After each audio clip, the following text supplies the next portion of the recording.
എല്ലാവർക്കും നമസ്കാരം. ഇന്ന് നാരായണീയം 45-ാം ദശകത്തിലെ 4-ാമത്തെ ശ്ലോകത്തെക്കുറിച്ച് ചിന്തിക്കാം. ഹരേ നാരായണ. ദ്രുതഗതിഷു പതന്താവുത്തിതൗ ലിപ്തപങ്കൗ ദിവി മുനിഭിരപങ്കൈ സസ്മിതം വന്ദ്യമാനൗ ദ്രുതമധ ജനനീഭ്യാം സാനുകമ്പം ഗൃഹീതൗ മുഹുരഭി പരിരബ്ധൗ ദ്രാഗ്യുവാം ചുംബിതൗ ച. ഇനി ഈ ശ്ലോകത്തിലെ ഓരോ വാക്കുകളുടെയും അർത്ഥത്തെക്കുറിച്ച് ചിന്തിക്കാം. ദ്രുതഗതിഷു, വേഗത്തിൽ നടക്കുമ്പോൾ. ആര്? രാമകൃഷ്ണന്മാർ. പതന്താ ഉത്ഥിതൗ, പതന്തൗ എന്ന് പറഞ്ഞാൽ തടഞ്ഞു വീഴുക. ഉത്ഥിതൗ, വീണ് കഴിഞ്ഞാലോ പെട്ടെന്ന് അവിടെ നിന്നും തട്ടിപ്പിടഞ്ഞ് എഴുന്നേൽക്കുക. ലിപ്തപങ്കൗ, അങ്ങനെ വീണ കാരണം ശരീരത്തിലാകെ അഴുക്കാവുകയും ചെയ്ത കുട്ടികൾ. ദിവി എന്ന് പറഞ്ഞാൽ ആകാശചരികളായ. മുനിഭിരപങ്കൈ, മുനിഭി അപങ്കൈ. മുനിഭി എന്നാൽ മുനീശ്വരന്മാർ, അതായത് മഹർഷീശ്വരന്മാർ. അപങ്കൈ, മാലിന്യമില്ലാത്ത, അതായത് അഴുക്കാവാത്ത. സസ്മിതം, പുഞ്ചിരിയോടെ. വന്ദ്യമാനവും, വന്ദിക്കുന്നവരും ആയ.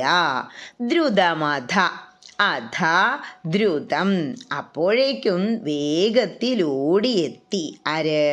ജനനീഭ്യാം, അമ്മമാർ. ആരൊക്കെയാ അമ്മമാർ? യശോദയും രോഹിണിയും.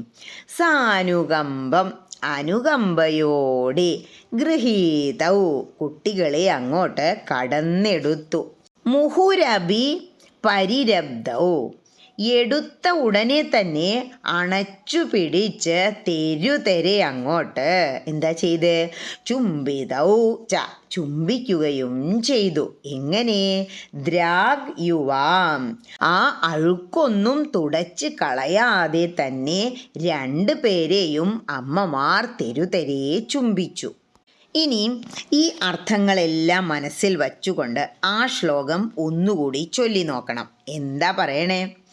വേഗത്തിൽ നടക്കുമ്പോൾ ആ കുട്ടികൾ തടഞ്ഞു വീഴുകയും അതുമൂലം ശരീരത്തിൽ ചളി പുരളുകയും ചെയ്തു. അതേസമയം മാലിന്യമില്ലാത്തവരായ മഹർഷിവര്യന്മാർ അങ്ങയെ മന്ദസ്മിതത്തോടെ വന്ദനം ചെയ്തു. ഇവിടെ മാലിന്യമില്ലാത്തവർ എന്നു പറയാൻ കാരണം മഹർഷീശ്വരന്മാർ അത്രയും ശുദ്ധവൃത്തികളാണ്. മനസ്സിലും ശരീരത്തിലും അവർക്ക് യാതൊരുവിധ അഴുക്കും ഇല്ല എന്നൊരു സൂചന കൂടി ഉണ്ട്.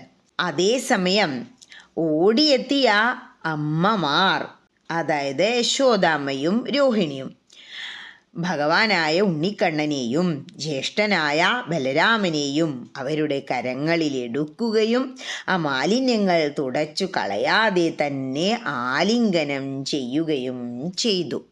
അതായത് ഈ ഭൂമിയിൽ ജീവിക്കുമ്പോൾ നമ്മൾ പലയിടത്തും തട്ടിത്തടഞ്ഞു വീഴും. നമ്മുടെ ജീവിതത്തിനിടയിൽ പലർക്കും അഴുക്കും മാലിന്യങ്ങളും ശരീരത്തിലും മനസ്സിനും പറ്റും. പക്ഷേ ഈ മാലിന്യങ്ങളെയെല്ലാം തുടച്ചു മാറ്റിക്കഴിഞ്ഞാൽ, ശരീരവും മനസ്സും ശുദ്ധമായി കഴിഞ്ഞാൽ നമ്മളും ആകാശചാരികളായ മഹർഷീശ്വരന്മാരെ പോലെ മാലിന്യമില്ലാത്തവരായി മാറും എന്നൊരു ധ്വനി കൂടി ഈ ശ്ലോകത്തിലുണ്ട്. ഹരേ കൃഷ്ണ.